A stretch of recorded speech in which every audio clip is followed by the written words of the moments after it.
तो है guys, welcome to Teku Yadav blog. आज का सीन कुछ ऐसा है। आज दिखाऊंगा मैं अपने घर को। मेरे घर में रहते हैं पूरे फैमिली, और ये है मेरा घर। तो देखो यार और बताओ कैसा है मेरा घर। दिखाता हूँ मेरा घर। तो ये रहा हमारे ऊपर का 4 रूम, नीचे भी 4 रूम है, इधर भी 4 रूम। ये रहा फर्स्ट रूम, ये दूसरा है, एक और ये। कोई अभी प्लास्टर ही नहीं हुआ है, होगा यार बाद में। अभी क्या है, पैसा वैसा थोड़ा। बाहर का भी प्लास्टर नहीं हुआ है, दिखा देता हूँ सभी को। ये देखो, ये प्लास्टर ही नहीं हुआ है। ये है अपना बाजा, जो कि बहुत दिन हो गए यही है भाई। ये कुदुम है, ताशा है, ढोल है, ये पोंगा है, इधर झोला है, पूरा बाजा है। सबको आलोक के बढ़िया करना होगा। मतलब पहले अच्छा था, अभी पूरा का पूरा मतलब धप हो गया है।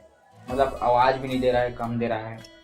सबको ना आल ओके फिर से बनवाना पड़ेगा। वो गुदुम होता है ना, उसको छवाना पड़ता है सभी को, पूरा का पूरा।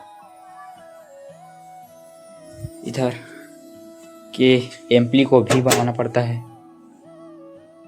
बाहर से कुछ इस प्रकार दिखता है हमारा घर, देखो।